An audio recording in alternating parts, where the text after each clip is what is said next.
এই শোনো না, আমাদের অন্ধবিশ্বাস চ্যানেলটি যারা এখনো সাবস্ক্রাইব করেননি, প্লিজ সাবস্ক্রাইব করে দাও। আর অল্প কিছু সাবস্ক্রাইবার হলে 1 লক্ষ পরিবার হবে। সবাই প্লিজ সাবস্ক্রাইব এবং বেশি বেশি শেয়ার করে দাও প্লিজ।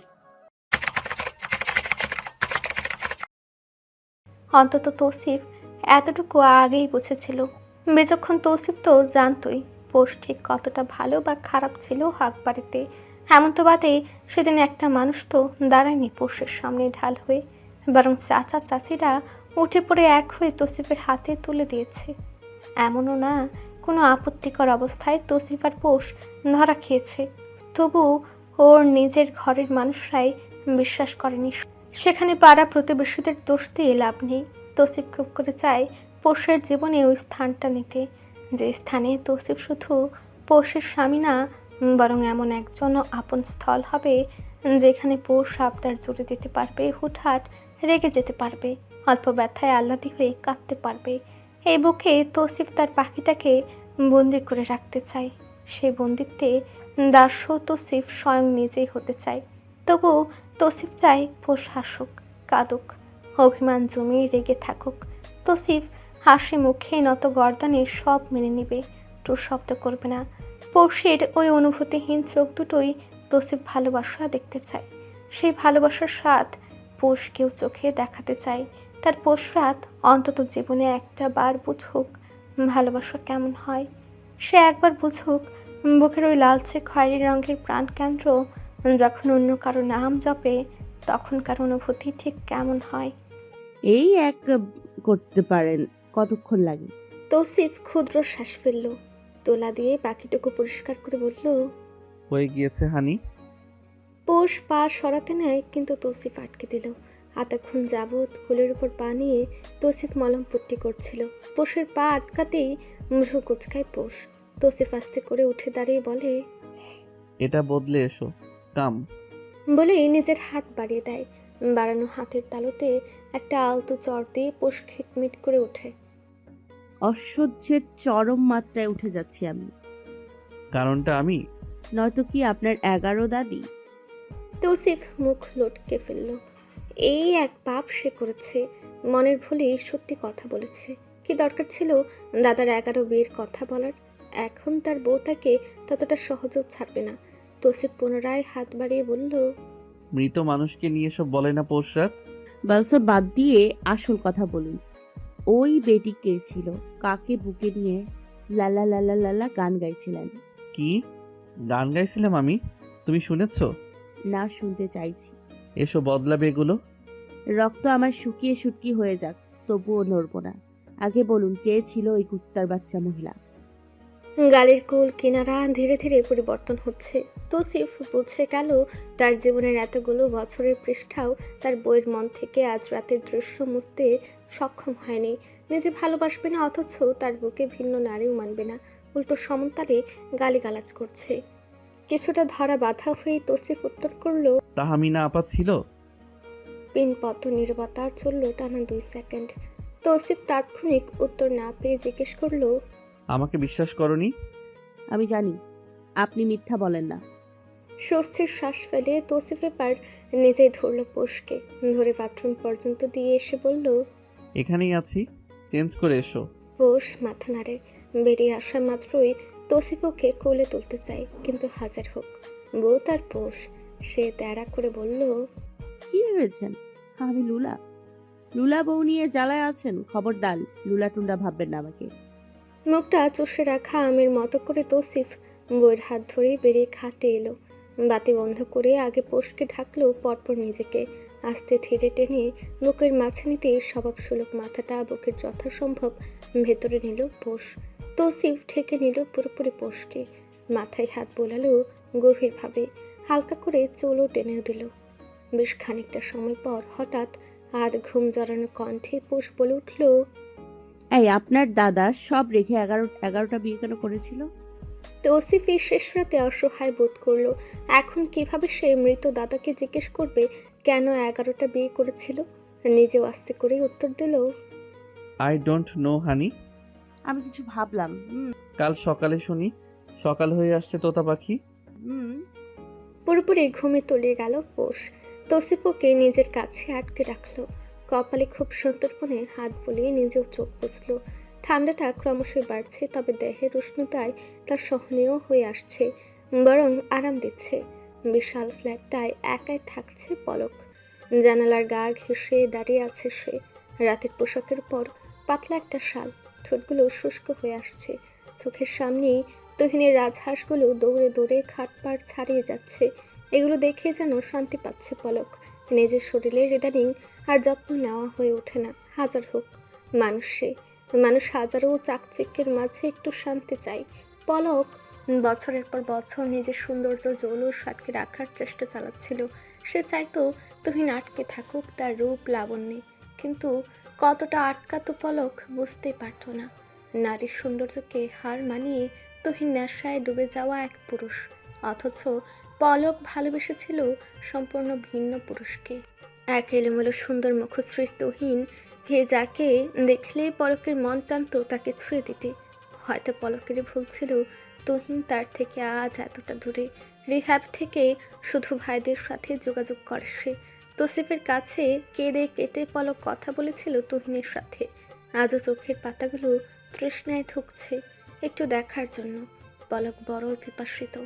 আয়নায় নিজেকে দেখলে কিছুটা ভয়ও লাগে। খাওয়া দাওয়া এখন ঠিক মতো করে বিধায় ওজন বাড়ছে। কি করবে পলক? তার ক্ষুধা পায়। তুহিন আসার মাসখানেক আগে থেকেই খাওয়া কমিয়ে দিবে, শরীর চর্চা করবে, তাহলে শরীর শুকাবে। এই কিছুদিন পলক নিজের মতো খাবে। মাম্মি চা। কোলের ডাকে তাকালো পলক। সামান্য হেসে চা নিয়ে বলল, নাস্তা হয়েছে? জি মাম্মি, রুটি ভাজছি। পরোটা ভাজ আজকে, ঘি দিয়ে মুচমুচে করে একদম, ভীষণ মন চাইছে। কলি মাথা নেড়ে চলে যায়। আজকাল পলকের মাঝে বিস্তর পার্থক্য দেখা দিয়েছে। কলির সাথে যথেষ্ট ভালো ব্যবহার করে সে। পলক এখনো এক দৃষ্টি রাজহাঁসগুলোকে দেখছে, গুনগুনিয়ে গান গাইছে। চুমকিবে ফাগুনের পবনে, বসিবে আকাশবাণী শ্রবণে, দূর হতে আমি তারে সাধিব, গোপনে বিরহ দৃঢ়ে বাঁধিব। নিজের ছাড়া গলায় গানে নিজেই অবাক বনে গেল পলক। আজ কত বছর পর গান ধরল সে। এককালে তুহিন কতই না পাগল ছিল তার কণ্ঠের। কলিং বেলের বারবার শব্দ হচ্ছে, মিনুর পায়ের থপথপ শব্দ শোনা গেল। দৌড়ে সে তৌসিফের দরজায় টোকা দিল, ডাকলো, মামা মামা। রনি মামা ডাকে। তৌসিফ চোখ খুলে। বেশ সকাল হয়েছে। সে উঠেছিল মাঝে একবার। জগিংটা কোনো মতে করে আজ হালকা ব্যায়াম করে আবারও পোষকে নিয়ে ঘুমিয়েছিল। পোষ অবশ্য ওঠেনি একবারও। পায়ের ব্যথায় জ্বর চলে আসছে হালকা, অথচ মেয়ের মাঝে হিলদোল নেই। তৌসিফ পোষের কানে হাত দিয়ে গলাটা দরজার দিকে করে গম্ভীর কণ্ঠে বলল, বসতে বলো, আসছি। আচ্ছা। রনির সচরাচর বাসায় আসার ছেলে না, নিশ্চিত গুরুত্বপূর্ণ কিছু। তৌসিফ কাল বিলম্ব করল না। পোষের দিকে তাকিয়ে আস্তে করে বুক থেকে সরালো। বেনিরা গুছিয়ে রাখলো পাশে, বুক পর্যন্ত ঢেকে দিয়ে নিজে পা টেপে টেপে বাথরুমে গিয়ে মুখ চোখ পরিষ্কার করলো সময় নিয়ে। এলোমেলো ভাবে থাকা তৌসিফ পছন্দ করে না, অথচ জীবনের সবচাইতে গুরুত্বপূর্ণ মানুষটাই পুরো এলোমেলো। ভাবতেই মুচকি হাসলো তৌসিফ। একদম বাবু সাহেব সেজে বের হলো। রনি বসা সোফায়, তৌসিফকে দেখে উঠে দাঁড়ালো। তৌসিফ ইশারায় না করলো। রনি বসে রইল। ওর চোখ মুখ দেখে মনে হচ্ছে ভালো কিছু হয়নি। তৌসিফ কপাল কুঁচকে ফেললো সহসা, প্রশ্ন করলো, মারা যাওয়ার মতো তো পরিস্থিতি হয়নি রনি, অবস্থা খুব খারাপ। নিজের মুখ দেখে জ্ঞান হারিয়ে ফেলেছিল ভাই। ভোরের দিকে জ্ঞান ফেরার পর আত্মহত্যার চেষ্টা করেছে, হাতের শিরা কেটে ফেলেছে। পাগলামি করছিল বিধায় ধরে রক্ত থামাতেও সময় লেগে গেছে। আর উফ, আটকে যেও না রনি। আর কি? তৌসিফের গলার স্বর বেশ ঠান্ডা। রনি নিচু গলাই বলল, ওর সাথে মনে হচ্ছে খারাপ কিছু হয়েছে, ধারণা করছি আমি। ডাক্তার কিছু বলেনি।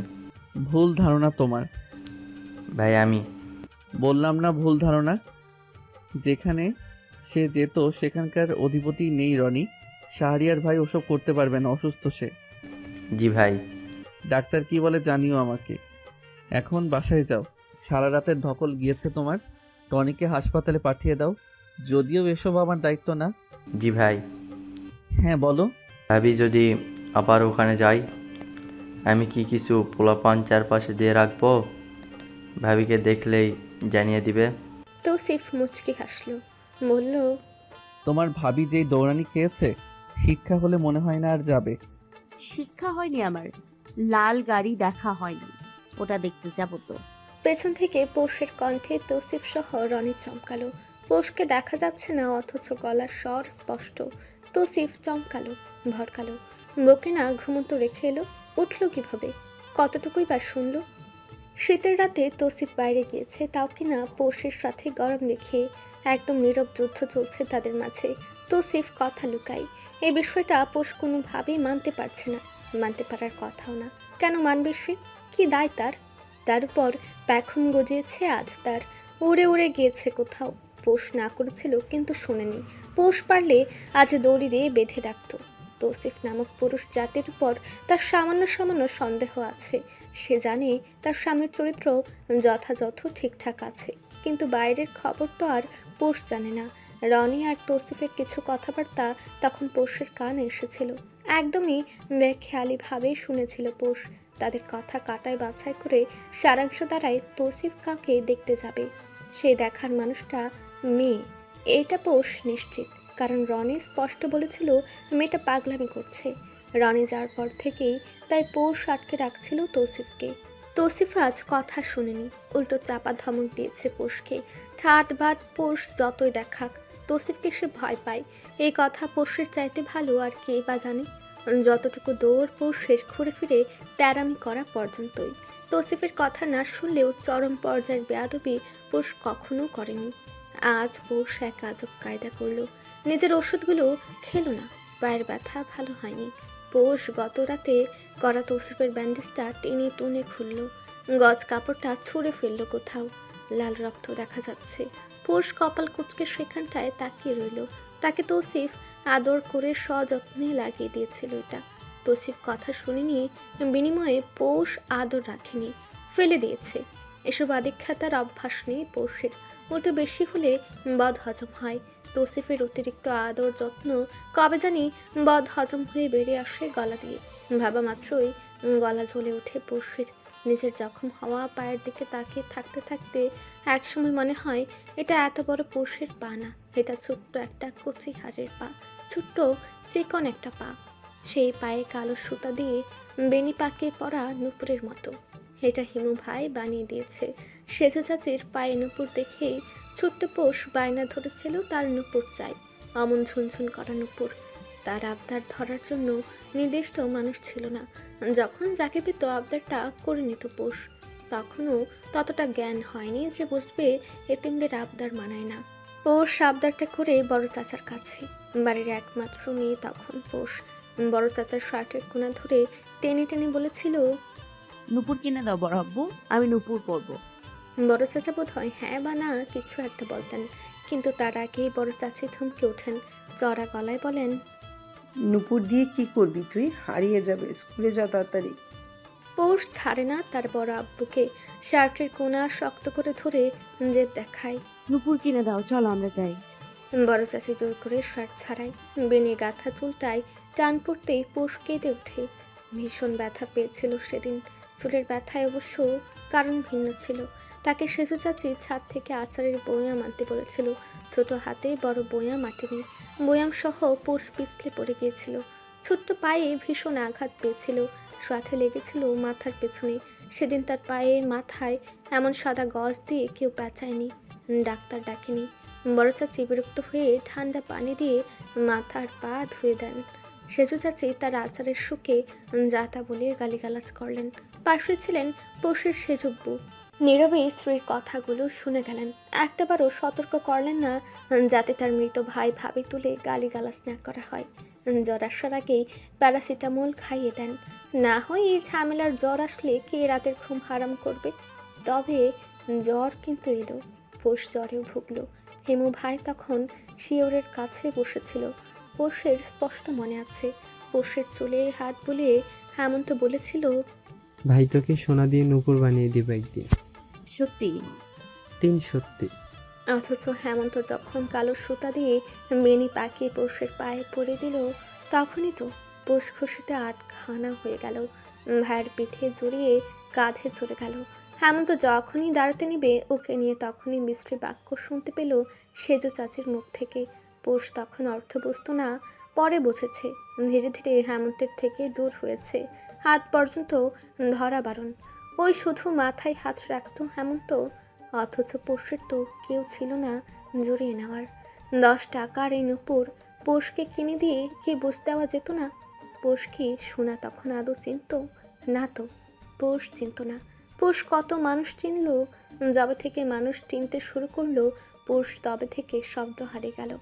বড় বউ বড় চাচা হয়ে গেলেন, বড় মু তার বড় চাচি হয়ে গেল।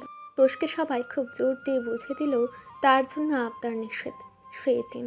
পোষও বুঝেছিল, একটু বোধ হয় বেশি বুঝেছিল। কি করছো পোষরাত? সমীর চাচার 4টা গরু ছিল।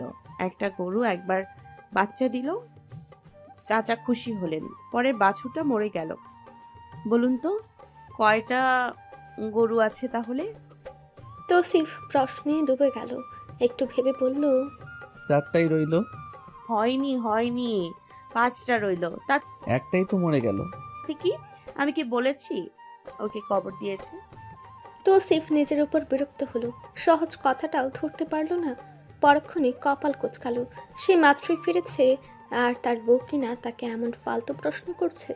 তৌসিফ সোজা বাথরুমে ঢুকতে ঢুকতে বলল, মাঝরাত হয়ে এলো, তোমার খাওয়া হয়েছে পোষরাত? না হলে আমার জন্য কিছু নিয়ে এসো। খেয়ে আসেননি? না তো, তুমি না এই সময় খাও। খাওয়া শেষ? না। তৌসিফ চোখে হেসে চলে গেল। পোষ সোজা হয়ে দাঁড়িয়ে যেতেই পায়ে চাপ পড়ল। ব্যথা লাগলো, তবে পোষের ভালো লাগলো। ছোট থেকেই কষ্ট পেলেই নিজেকে আঘাত করে নিত পোষ, হাতে নিজের ব্যথায় কষ্টের কথা ভুলে যেত। আজ অবশ্য কষ্ট নেই, কিন্তু চাপা খুব আছে তৌসিফের প্রতি, যার বহিঃপ্রকাশ এভাবে ঘটাচ্ছে পোষ। তৌসিফের জন্য ডিম সেদ্ধ আর কেক নিয়ে ফিরে আসে পোষ। সাইড টেবিলে দিয়ে পানি ঢালতে ঢালতে বলল, খেয়ে আমাকে ডাক দেবেন, আমি রেখে আসবো। না। তৌসিফ মুখ মুছে বসলো, প্রশ্নাত্মক চোখে তাকিয়ে জিজ্ঞেস করলো, তুমি খাবে না? না। আজ ক্ষুধা নেই? না। তৌসিফ ডিমটা খেয়ে পানি খেতে খেতে বলল, হঠাৎ কি হলো? আমার তোতা পাখি ডাকে না কেন? আপনার তোতার থোথা ভেঙে গিয়েছে। তৌসিফ আসছে, পাতলা ঠোঁট দুটো সামান্য নড়ে তাতে। পোষ প্লেট রেখে আসা মাত্রই দেখলো তৌসিফ সাইড টেবিল থেকে কিছু নাড়ছে। পোষকে দেখেই জিজ্ঞেস করে, তুমি মেডিসিন নাওনি? ওসব হাবিজাবি খাই না আমি। বলতে বলতে বিছানায় উঠে পোষ শুতে নিতেই তৌসিফ হঠাৎ ওর প্লাজো টেনে তুলে হাঁটু দেখে। যা যতটুকু বোঝার বোঝে সে। আহত কণ্ঠে বলে, এর মানে রাতে খাওনি? কিছুক্ষণ নীরবে কাটিয়ে তৌসিফ প্রশ্ন করে, এসবের কারণ? আমাকে না জানিয়ে আবার কোন মেয়ে দেখতে গিয়েছিলেন? দাদার পরস্পর রক্ষা করতে যাননি তো নিশ্চিত? তাহলে বলুন কোথায় গিয়েছিলেন? সামান্য কারণে তুমি এত জেদ দেখালে? আমি তো খুব ঠান্ডা আছি, ছুঁয়ে দেখুন, হাত পাও ঠান্ডা। নিজেকে কষ্ট দিতে ভালোবাসো তুমি? না, এতে অন্যের কষ্ট গায়ে লাগে না। আর আমার যে লাগছে তার কি হবে পোষরাত? নিজেকে কষ্ট দিয়ে আমাকে কতটা পোড়াচ্ছ তুমি কি টের পাচ্ছ? পোষ শুয়ে নাক পর্যন্ত কম্বল টেনে নেয়। তৌসিফ ঠায় বসে থাকে, এক সময় অস্থির হয়ে বলে, এত অল্প সময় তুমি আর কি জানতে চাও পোষরাত? আমি তো বলেছি তোমাকে, আর কি বলবো? ওই মেয়েটা সোহা ছিল পোষরাত, ওর অবস্থা ভালো না। দেখতে যাওয়াটা আমার দায়িত্ব বই কিছুই না। কথাটা শুনিয়ে এক লাফে উঠে বসে পোষ। ফটাফট জিজ্ঞেস করে, ওই যে মেয়েটা নিজেকে আপনার প্রেমিকা দাবি করলো, সে? তার সাথে কিসের খাতির আপনার?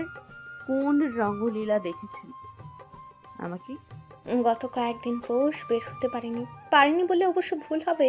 তৌসিফ বের হতে দেয়নি। তার ভাষ্যমতে পৌষ অসুস্থ, অথচ পৌষের এসব গায়ে লাগছে না। তার স্বাভাবিকতা দেখে উল্টো যেন তৌসিফ চমকে যাচ্ছে মাঝে মধ্যে। আজ পৌষের পরীক্ষা, পড়াশোনা তার ভেসে যে কোন গাঙে যাচ্ছে তা এদিক ওদিক খুঁজেও পোষ পাচ্ছে না। বিয়ের বয়স বাড়তে বাড়তে পোষ পুরাতন হয়ে যাচ্ছে, তবু সামলে উঠতে পারছে না ও। তাইফা চলে যাচ্ছে। আরও আগে যাওয়ার কথা থাকলেও পোষের কারণে টিকিট বিছিয়েছে। তৌসিফ নিজে অনুরোধ করে বলেছিল যাতে থেকে যায়, কারণ হিসেবে দাঁড় করিয়েছে পোষকে।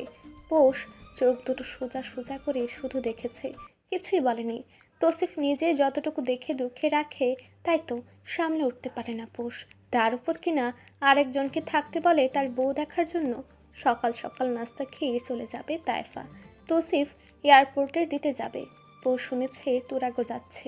নিজের পরীক্ষা থাকায় পোষ যথেষ্ট তাড়াতাড়ি উঠেছে। নাস্তা বানিয়ে নিজেও একটু পড়া নিয়ে বসবে।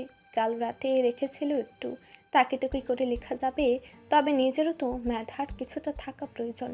কড়াইতে থাকা মশলার ঝাঁজ নাকে ঠেকতে পোষ আলো দিয়ে দিল। নেড়ে ছেড়ে পানি ঢালতে ঢালতে বলল, খালা, রুটিগুলো ভাজতে পারবেন? এখনই করছি মামি। মামা পোষ মাথা নেড়ে হাসলো। নিজে ব্যস্ত হাতে পাশের চুলায় থাকা সুজির হালুয়া নাড়াতে নাড়াতে বলল, এটা বেড়ে দিচ্ছি, আপনারা কি হালুয়া খান না খালা? তো মিষ্টি কিছু কখনো খায় না, আমরাও তাই রান্না করি না। পোষ মনে মনে মুখ ভেঙালো। এমন বিরাট প্যাঁচানো বংশে মিষ্টি খাবে কিভাবে? প্যাঁচ খেয়েই তো তারা কুল পায় না। 11 দাদি চেয়ে দাদা কিভাবে সামলাতো তাই তো বুঝে আসে না তার। বাটিতে হালুয়া বেড়ে পোষ নিজেই টেবিলে রেখে আসলো। বুয়া রুটি ভাজা শেষ করতে করতে পোষ গরুর ঝোল বেড়ে রেখে সে ঘি দিয়ে কয়টা পরোটা ভেজে নিল।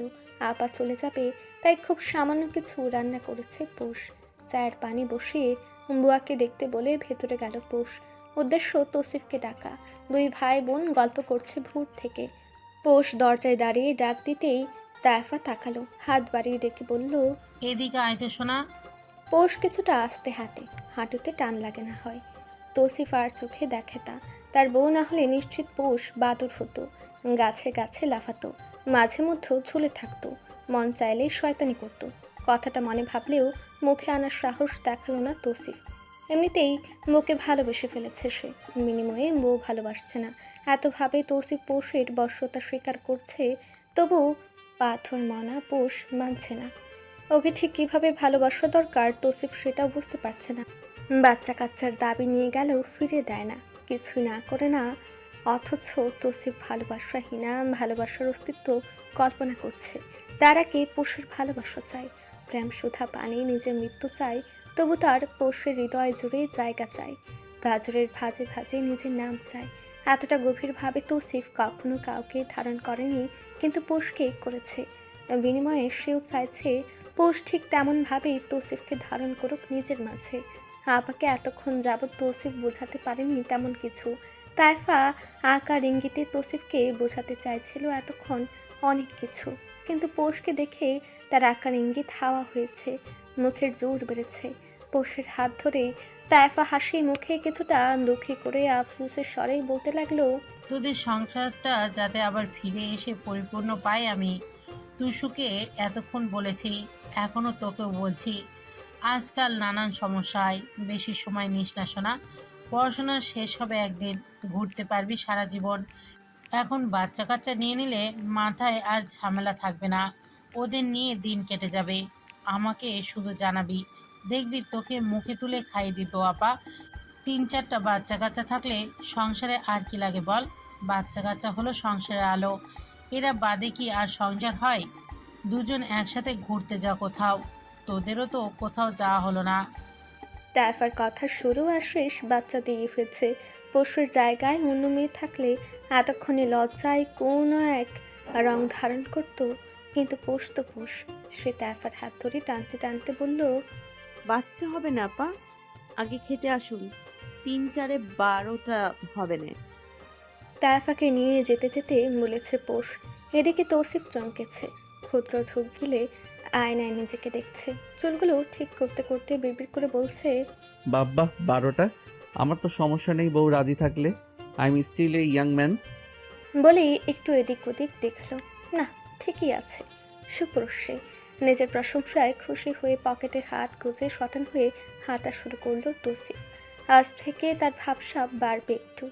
12 সন্তানের আব্বা সে, কথাটা ততটা হালকা না। ছানাপোনা নিয়ে যখন হাঁটবে তখন দেখতেই তো একটা গ্যাং মনে হবে। খেতে বসে তাইফা ভীষণ প্রশংসা করলো। তৌসিফকে হালুয়া দিল পোষ। ভেবেছিল খাবে না হয়তো, কিন্তু তৌসিফ চামচ দিয়ে মুখে দিতেই পোষ বেশ আগ্রহ নিয়ে তাকালো। তৌসিফ আরেক চামচ মুখে দিতেই পোষ একটা রুটি ভাজ করে তৌসিফের প্লেটে দিয়ে বলল, রুটি দিয়ে খান, আর একটু দিই হালুয়া। সুজির হালুয়া কে খায়? আমার ভালোই লাগে না এটা, আজ তো একটু খেলাম। পোষ মুখটা ছোট করে রুটি তুলে নিল। ফের জিজ্ঞেস করলো, গরুর ঝোল দেই তাহলে? তৌসিফ মানা করলো। পোষ কিছুটা দ্রুত পায়ে রান্নাঘরে গেল। তৌসিফের কফিটা মনোযোগ দিয়ে বানাতে বানাতে চায়ের কাপে চা ঢাললো। ট্রে নিয়ে যেতে যেতে কানে এলো তৌসিফের কণ্ঠস্বর, এগুলো কি রেঁধেছ? এত মশলা কেন? আর তুমি জানো না হালুয়া খাই না আমি, তাও আবার সুজির হালুয়া। মামি রেঁধেছেন মামা। তুমি দেখবে না বুয়া, এসব খাওয়া যায় সকাল সকাল? পোষ একটু থামলো। আজকে তাহলে ভালো হয়নি, তারপরও এত রান্না করতে গিয়ে হয়তো মশলাপাতি বেশি দিয়ে ফেলেছে। ট্রে নিয়ে টেবিলে রেখে পোষ কফি এগিয়ে দিল। একটু ব্যস্ত কণ্ঠে জিজ্ঞেস করলো, ডিম ভেজে দিই, অমলেট করে দিই একটা? প্রয়োজন নেই। বলে কফিতে চুমুক দিয়ে কপাল কুঁচকে তাকালো তৌসিফ। পোষ তাইফাকে চা দিয়ে তৌসিফকে বলল, কিছু হয়েছে? কফিটা এমন কেন পোশরাত, তুমি চিনি দিয়েছো? পোষ জিভ কাটলো। মনোযোগ দিয়ে বানাতে গিয়ে ভুলে চিনি দিয়ে ফেলেছে। তৌসিফ ওই কফিটার ধরলই না। পোষ আরেকটা বানাতে যাবে তার আগে তৌসিফ বেশ গম্ভীর কণ্ঠে বলল, বুয়া, একটা কফি নিয়ে এসো। পোষ জানে না কেন, কিন্তু হঠাৎই বুকটা ধকধক করছে। ছটফট করে উঠে বলল, আমিই তো পারবো না। তাড়াহুড়োয় আজ সব নষ্ট করেছো, এখনো তাড়াহুড়াই করছো। তার চাইতে রুমে যাও, আগে পড়ো, ঠান্ডা হয়ে এরপর বাকি সব করো। আসলে শান্ত হও পোশরাত, যাও পড়তে বসো। এখন কোথায় যাবে ও? পরীক্ষা হবে আজ, সকাল থেকে তাড়াহুড়া দেখাচ্ছে। রাত হলেই চোর ধরে বসে বসে সারা রাত অকাজ করে, সকালে দুনিয়াবি কাজ তার। পোষ চলে যেতে নিয়েও গেল না। সামান্য অপরাধ বোধ কাজ করলো তার মাঝে। তার জন্য তৌসিফ ঠিকমতো নাস্তা খেতে পারল না। বিষয়টা তার একদমই ভালো লাগলো না। তৌসিফের বলা কথাগুলো গায়ে না মেখে পুনরায় বলে উঠল, ওটস দিই আপনাকে, 2 মিনিট লাগবে না। তোমাকে যেতে বলেছি পোশরাত, আবারও 2 মিনিটে তুমি তাড়াহুড়াই করবে। পরপর এতগুলো প্রত্যাখ্যান পেয়ে পোষের মন সামান্য হতে চাইল। এই প্রথম এমন হতে চাইল। তৌসিফ বলে কি তাহলে মন খারাপ হতে চাইছে? পোষ জানে না, কিন্তু তার খারাপ লাগতে চাইছে। নিজেকে খারাপ লাগতে অনুমতি দিল না পোষ। মুহূর্তেই মন খারাপকে মেজাজ খারাপে পরিণত করে নিল। কারোর জন্য পোষ কেন মন খারাপ করবে? এইসব মন খারাপের ধার পোষ ধারে না।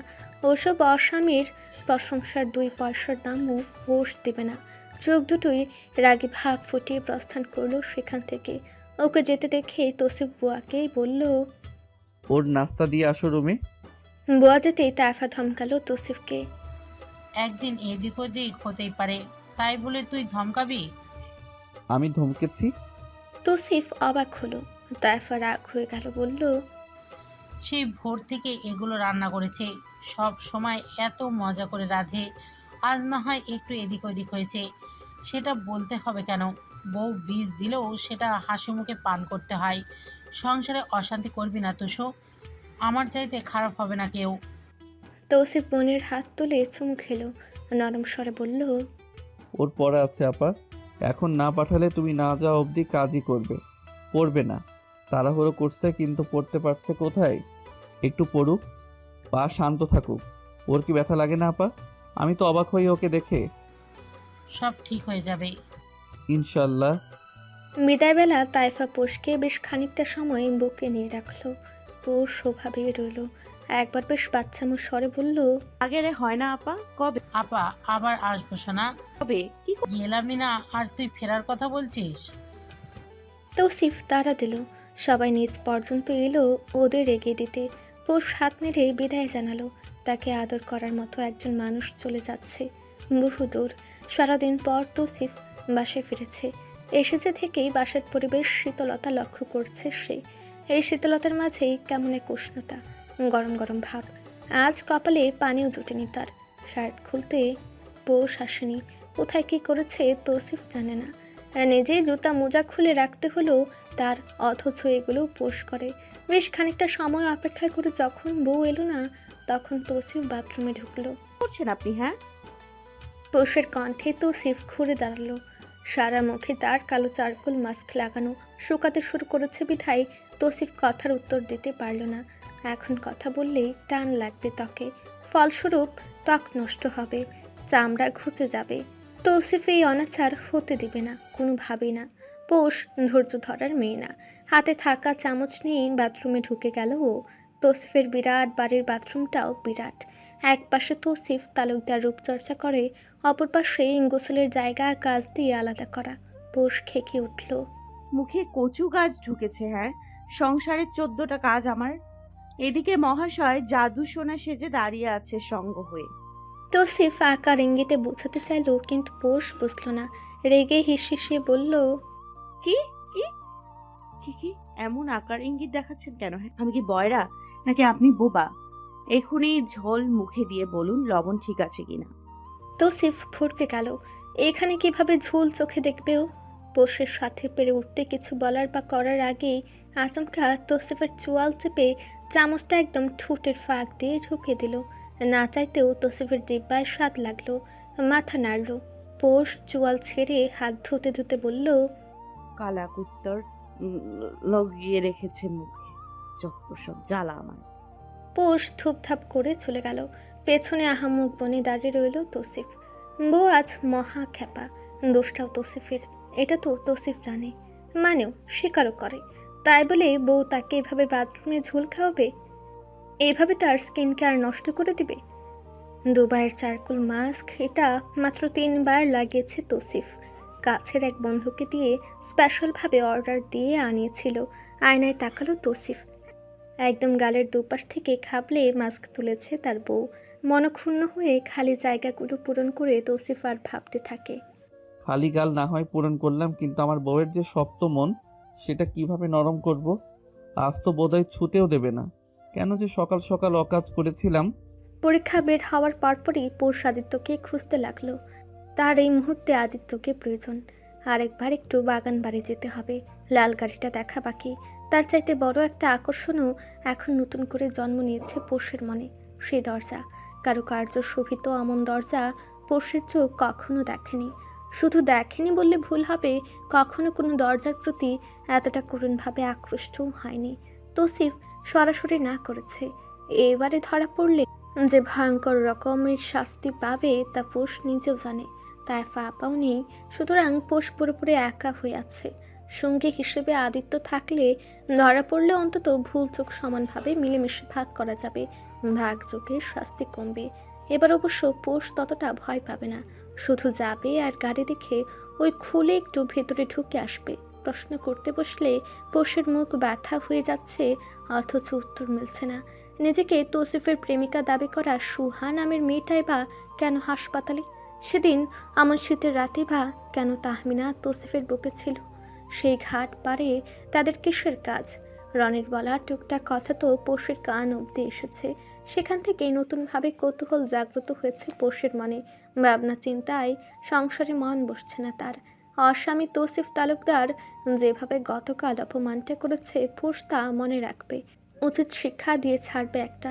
কথাটা ভাবতে ভাবতে বিরক্তিতে মুখ কুঁচকে করিডোর পেরিয়ে ফোন করলো আদিত্যকে। 2 বার রিং হতে কল কেটেছে আদিত্য। পোষ তীক্ষ্ণ মেজাজে আবারও কল দিবে তার আগেই গায়ে হালকা ধাক্কা লাগলেও কারোর সাথে। ততটা গায়ে মাখে না পোষ। আস্তে আস্তে হেঁটে এগিয়ে যায় সামনের দিকে। তখনই পেছন থেকে ডাক আসে, পৌষ, এই যে পৌষ, দাঁড়াও। নিজের নাম এক পুরুষ কণ্ঠে শোনা মাত্রই থামে পোষ। পেছনে ফিরে দেখে পুরুষ নামের অপুরুষ দাঁড়িয়ে আছে। রাফিদ শিকদার পোষকে দেখে হাসে। এগিয়ে আসে 2 কদম। পোষের চোয়াল শক্ত হয় তাতে। রাফিদ নিজ থেকেই হাল হকিকত জিজ্ঞেস করে বলে, কেমন আছো তুমি? পায়ে নাকি ব্যথা পেয়েছো? এখন ঠিক আছো? সরু চোখে তাকিয়ে আছে পোষ। থমথমে সেই মুখ, চোখের দৃষ্টি দেখে রাফিদের মতো ছোট ছেলেটা সামান্য হক চকায়। নিজ থেকে একটু হেসে বলে, পরীক্ষা কেমন হলো? তুমি তো এখন রেগুলার আসো না। তাতে আপনার কি? মুখের উপর এভাবে বলায় রাফিদ কথা খুঁজে পেল না। তবু বলল, ভার্সিটির মানুষজনের একটু খোঁজখবর রাখতে হয়। তো রাখুন, আমাকে বলছেন কেন? আমার মাথায় কি মার কামারা আছে? বলেই পা ঘোরালো পোষ। এখানে রাফিদের সামনে দাঁড়িয়ে থাকার বিন্দু মাত্র ইচ্ছে তার নেই। ওর চলে যাওয়ার পানে এক দৃষ্টিতে তাকিয়ে রইল রাফিদ। ঠোঁটে ঠোঁট চেপে রাখলো কিছুক্ষণ। পকেট থেকে সিগারেটের প্যাকেট বের করে মুখে গুজলো। আগুন দিতে দিতে বিড়বিড় করে বলল, তোমাকে আমার লাগবে পৌষ। তাদের সাথের বন্ধুরা এসে দাঁড়িয়েছে সাথে। রাফিদ বাতাসে বিষাক্ত ধোঁয়া ছাড়তে ছাড়তে বলল, আজ থেকে পৌষকে ভাবি ডাকবি, শীঘ্রই বিয়ে করব তাকে। মুহূর্তেই চমকালো সবাই। মুখ ফসকে একজন বলে ফেলল। রাফিদ হঠাৎ সামান্য হিংস্র হলো। বন্ধুর কলার চেপে কপালে টোকা দিয়ে বলল, তাতে কি তালাক দিব? আমি বিয়ে করব তাকে। ভাইয়ের বলছি, আমার মেয়ে পছন্দ হয়েছে, যে কোনো সময় নিখা করে নিব। রাফিদ কলার ছেড়ে হাঁটা ধরে, গুনগুন করে গান গায়। এমন ঝাঁঝালো মেয়ে তার পছন্দ। ভয় পায় না কাউকে। পোষ খুঁজতে খুঁজতে আদিত্যকে পেল তার ক্লাসের বাইরে। পায়ে এখনও সামান্য ব্যথা, তবু কিছুটা দ্রুততার সাথে হেঁটে সে আদিত্যকে ল্যাং দিয়ে ফেলে দিল। একদম হুটহাট ঘটনা ঘটায় আদিত্য সহ ওর সাথে দাঁড়ানো 2-4 জন আটকে ওঠে। ধরে আদিত্যকে দাঁড় করে দিতেই আদিত্য পা ঝাড়তে ছাড়তে ডাকে, আরে পুষি তুমি? চাচিমা ডাকবে বাবা। তোমার পুষি যে কোন দিক দিয়ে বের করব আমি তার ঠিক নেই। কখন থেকে ফোন ধরছি, তুলছিলে না কেন? আরে তোমার কাছে যাচ্ছিলাম, তাই তুলিনি, টাকা বাঁচিয়ে দিলাম তোমার। পোষ একটু সন্তোষ প্রকাশ করলো। যাক, তার সিমের টাকা বেঁচেছে। আদিত্যকে ইশারায় ডাকলো অন্যদিকে। পোষ চলে যেতেই একটা ছেলে বলল, ওর উপর দেখলে এমনই লাগবে। একদিন সময় করে ওর ভিতর দেখার চেষ্টা করিস। আদিত্য চলে গেল। ছেলেটা বাকিদের দিকে তাকিয়ে বলল, বাকি সবাই শব্দ করে হাসতে লাগলো। আসলে পোষ একটা চিজ, মানুষকে 7 ঘাটের পানি খাইয়ে ছাড়ে। আদিত্য পোষের পায়ের দিকে তাকিয়ে জিজ্ঞেস করলো, ব্যথা কমেছে? ব্যথা? সেটা আবার কি? পৌষের ব্যথা লাগে না। হ্যাঁ রে বাবা, আমার ভুল হয়েছে। নাস্তা করেছো? পোষ মাথা নাড়ে। আজ 8টায় পরীক্ষা ছিল, নাস্তা করা হয়নি তার। তৌসিফ ওর হাতে টাকা দিয়েছিল, খেয়ে ওষুধ খেতে বলেছিল। পোষের ওষুধ করতে মন চাইল না। আদিত্য উঠে দাঁড়ালো, বলল, চলো ক্যান্টিনে যাই, আমার খুব ক্ষুধা লেগেছে। পোষ না করে না। দুজন খেতে বসে। পোষকে এদিক ওদিক তাকিয়ে আদিত্যকে ডাকে, আদি, হ্যাঁ বলো পুষি।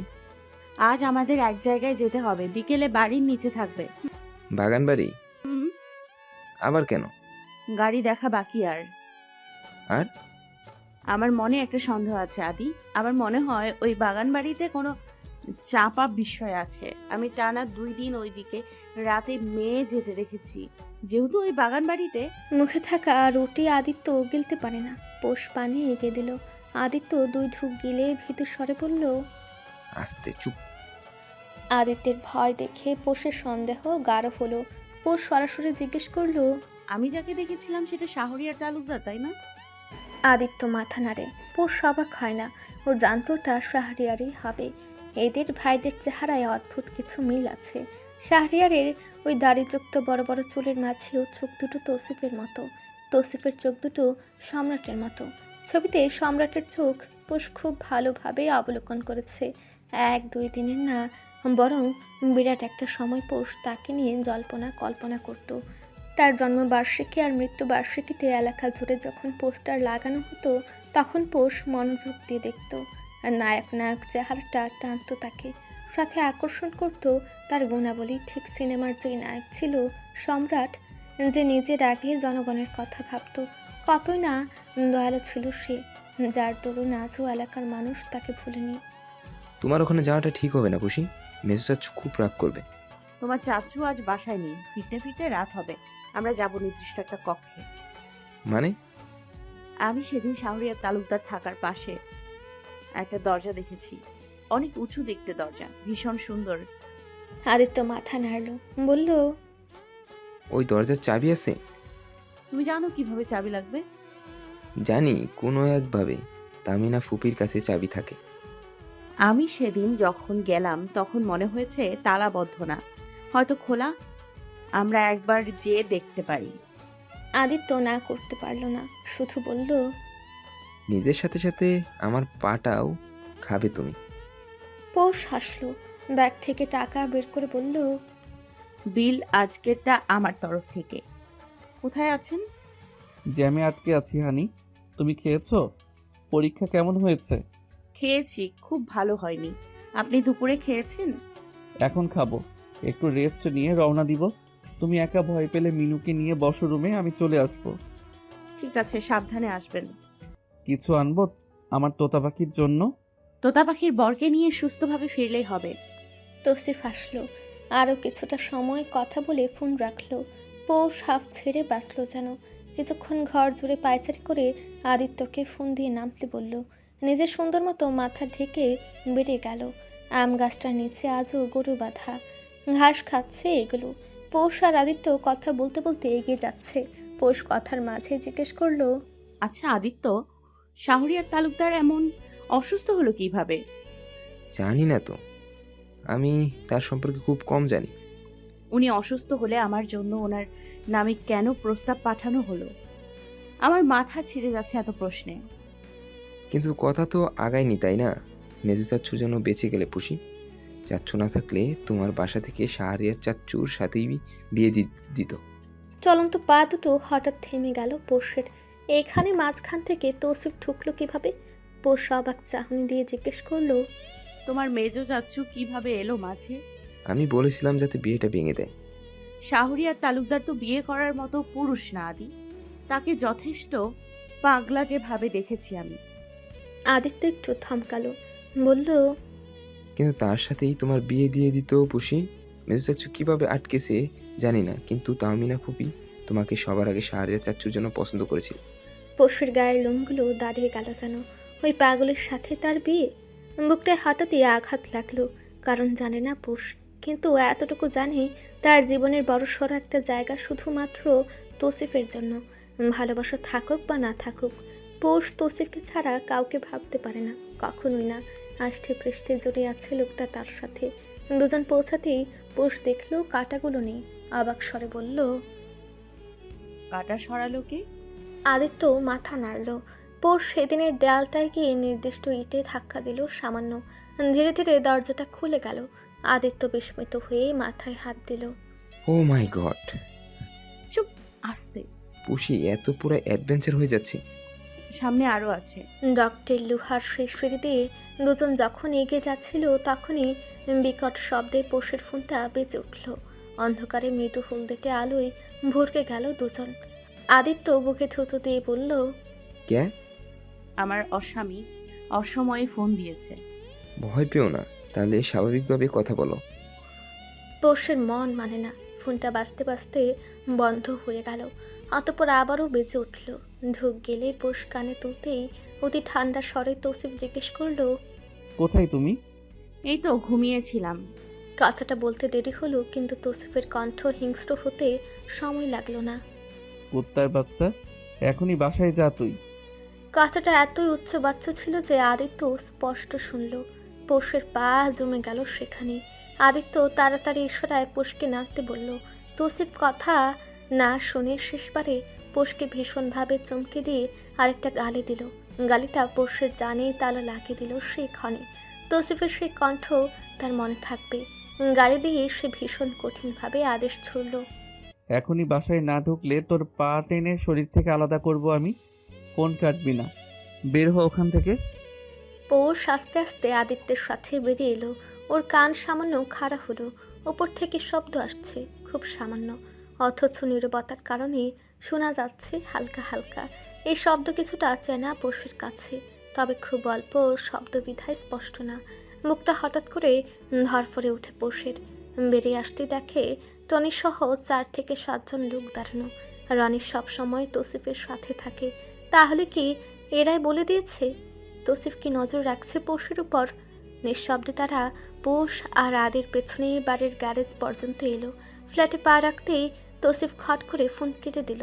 পৌষ বড় একটা শ্বাস ফেলে হড়বড়িয়ে আদিত্যকে বলল, এই আদি, শব্দ শুনেছ? এখানে শব্দ হচ্ছিল, তুমি শুনেছ? আব্বু জানলে আমার পা ভেঙে দিবে পুষি। খুব বড় ভুল হয়ে গেল। রাখো ভুল আর ঠিক। আমার মনে হচ্ছে কিছু ঠিক নেই, আমাদের লুকিয়ে সেখানে যাওয়া উচিত। রাত তখন আনুমানিক 11:27। তালুকদার বাড়ির মেইন গেট খোলা হয়েছে। তৌসিফের গাড়ি ঢুকেছে গ্যারেজে। সারাদিনের ক্লান্ত ভাব তার মাঝে নেই। সিনা টানটান করে হেঁটে সরাসরি গ্যারেজের পাশে করা অফিসে ঢুকে গটগট পায়ে অমসৃণ মেঝেতে জোরালো ঘর্ষণের শব্দ তুলে এগিয়ে যায় তৌসিফ। তার আসার পূর্বেই অনেকে উপস্থিত এখানে। রোজই দিনের শেষ সময়টুকু নানান কাজের হিসেব নিকেশ এখানে তৌসিফ করে। আজ তোরাকে এ সময় এখানে দেখে সামান্য কপালে ভাঁজ পড়লেও কোনোরূপ বাক্য ব্যয় না করেই তৌসিফ নিজের সেই লাক্সারি বস চেয়ারে বসে। রনি ততক্ষণে পানির গ্লাস এনে রেখেছে টেবিলে। রনি ঠায় দাঁড়িয়ে তৌসিফের পাশে। তৌসিফ ইশারায় বসতে বলে রনিকে। তার সাথে সারাদিন ছেলেটাও ছিল। ক্লান্তি সবারই আছে। আর মাঝে এত রাতে এক বিচার কার্য করতে হলেও তৌসিফকে। বুঝলো এই জন্যই তুরাক উপস্থিত এখানে। তাদের বৈঠকে তখন তৌসিফ তুরাককে বলল, বড় ভাই শুরু করুন। আজমল, বলতে থাকো, শুনছে সবাই। বস, আমার দাদার জায়গা এটা। গত 22 বছর যাবৎ মামলা চলছে। বাড়ি আজও বাটোয়ারা হচ্ছে না। আমার ছেলের বিয়ে দিব কিছুদিন পর, এখনও বাড়িঘর তুলতে পারছি না ঠিক মতো। পিলার গড়তে নিয়েছিলাম, তারা ভেঙে দিয়েছে গতকাল রাতে। তৌসিফ থামলো। থামথামে শাসিত কণ্ঠে বলল, কত দাগের জায়গা কার নামে, কর কে দিচ্ছে, সাথে ভোগ কে করছে, এসব একসাথে বলো। ছেলের বিয়ে করার হলে ভাঙা ঘরেই করবে, সমস্যা নেই। আজমল সাহেব কিছুটা ভরকে যান। হাতে থাকা দলিলপত্র এগিয়ে দিয়ে বেশ শুকনো গলায় বলেন, আপনি যখন 4 বার তার দেয়া দেয়াল ভাঙলেন তখন আমার কথা মনে পড়েনি? পিলার তো ভাঙার নির্দেশ আমি দিয়েছি। নিজের বিচার কি করব আর? এক কাজ করুন, আপনি না হয় আমার বিচার করুন। ওই পিলার ভাঙার অনুমতি আমার থেকে গিয়েছে। আজমল সাহেবের মুখটা নাগদে শুকিয়ে এলো। তার ধারণার বাইরে বিষয়টা। তৌসিফ তালুকদার তার পিলার ভাঙিয়েছে সেটা ঘুণাক্ষরও টের পায়নি। উপস্থিত কেউ কেউ আগে থেকেই জানে। বাকিদের চোখে সামান্য কৌতূহল। তৌসিফের বিরক্ত লাগলো। রোজ রোজ এত বিচার করতে মন চায় না।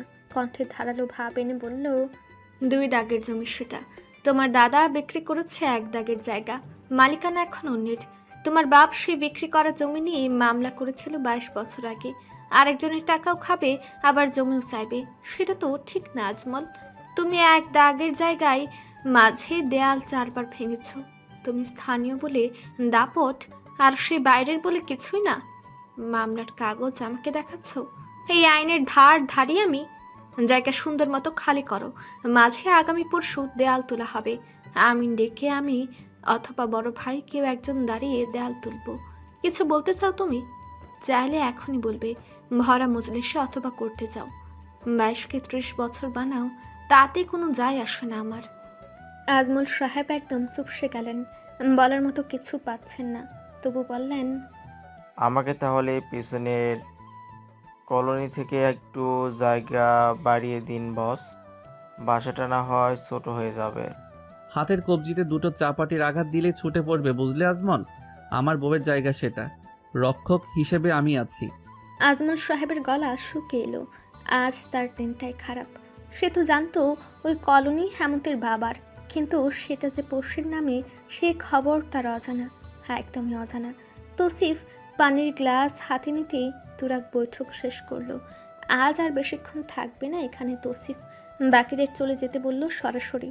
সালাম দিয়ে বের হতে হতে তৌসিফ রনিকে বলল, বাসায় যাও, আজ আর হাসপাতালে যেতে হবে না।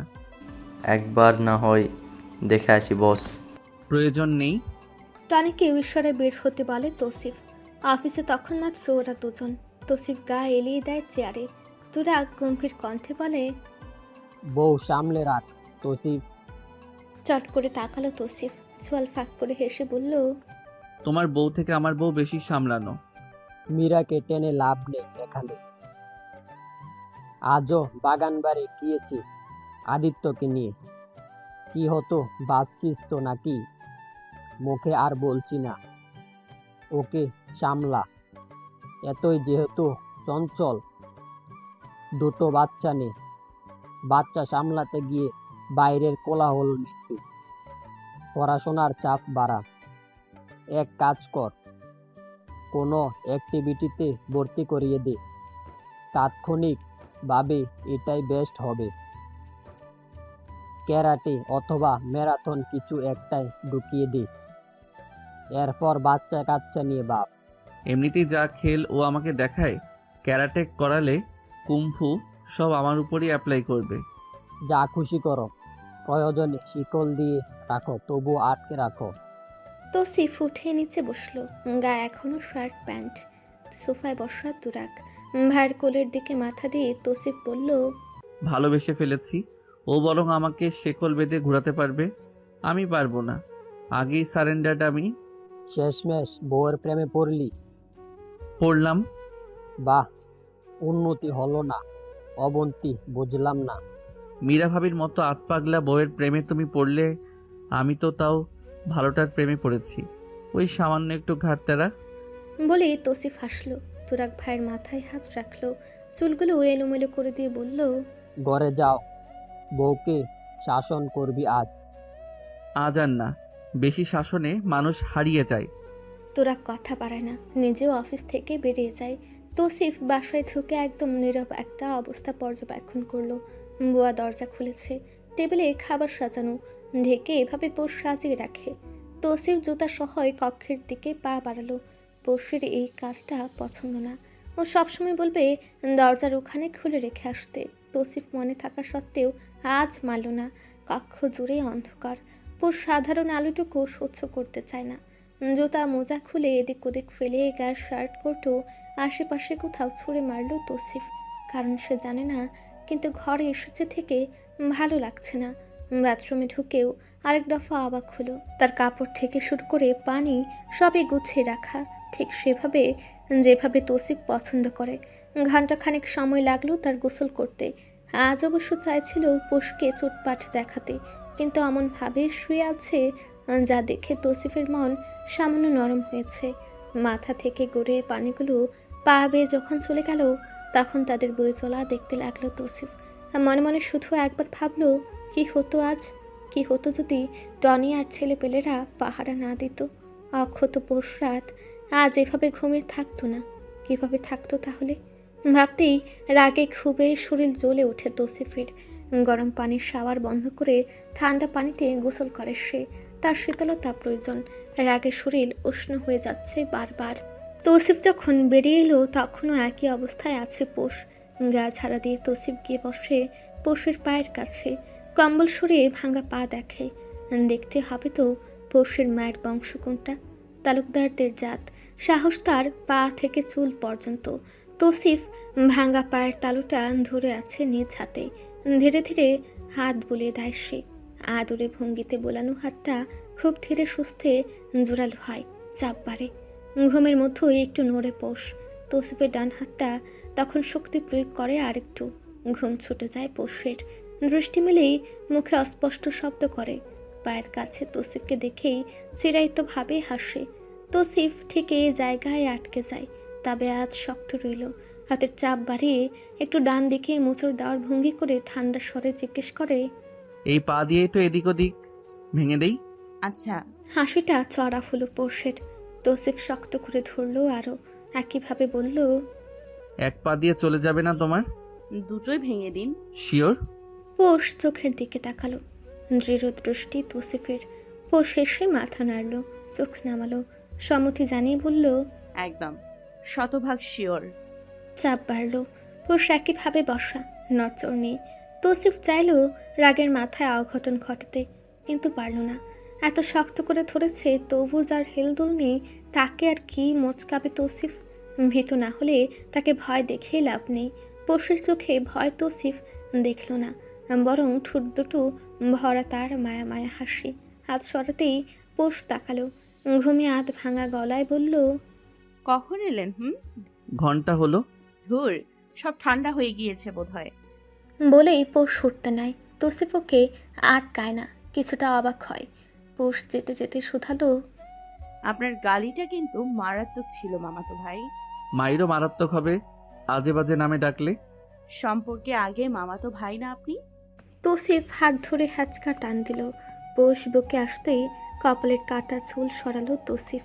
থুতনিতে শাহাদাত আঙ্গুল বুলিয়ে বলল, ভয় করো, ভয় করার চেষ্টা করো। আজ খুব খারাপ কিছু হতো। আচ্ছা, এত সহজে না পোশাক, তুমি খুব অবাধ্য। পুরাতন অভ্যাস। আজকের আমার ওসব বাক্য আওড়াতে তুমি বাধ্য করেছো। পোষ তৌসিফের গলার দিকে হাত রাখলো। নখ দিয়ে দাগ কাটতে কাটতে খুব সহজ গলায় বলল, গালি দুটো আমার গায়ে লাগেনি। আপনি তো গালি দিয়েছেন আপনার ফুপি আর ফুপাকে, আমি তাদের বাচ্চা। তাহলে আমার শিক্ষা হবেটা কিভাবে? এরপর থেকে আমার নামেই গালি তুলবেন। আর হ্যাঁ, এর চাইতে মারাত্মক সব গালি আমি পারি, একদিন শোনাবো, ঠিক আছে? দুই চাচি মিলেমিশে প্রচণ্ড গালির শিক্ষা দিয়েছিল আমাকে। বিয়ের পর চর্চা কমেছে, কিন্তু ভুলে যায়নি। গালি খাওয়া তো ম্যাথ না, যে চর্চার অভাবে ভুলে যাব। পোষ রইল না, চলে গেল। তৌসিফ তাকিয়ে রইল সেই পানি এক দৃষ্টিতে, অপলকভাবে। বাবার হাতে এক বিরাট চর খেয়ে চুপ করে মাথা নামিয়ে দাঁড়িয়ে আছে আদিত্য। মীরা স্বামীর ভয়ে চুপসে আছে, না হয় এগিয়ে আসতো। অদিতি তখন ঘুম না হয় চোখের সামনে বড় ভাইকে মার খেতে দেখা তার জন্য সহজ হতো না। তুরাগের রাগে গা কাঁপছে, নিজেকে সামলাতে ব্যর্থ হলো সে। আদিত্যের ডান পাশের গালে আরেকটা চর পড়ল। শব্দটা এবারে বোধ হয় বেশি হয়েছে। মীরা ছটফট করে, ছেলের দিকে এগিয়ে আসতে চায়।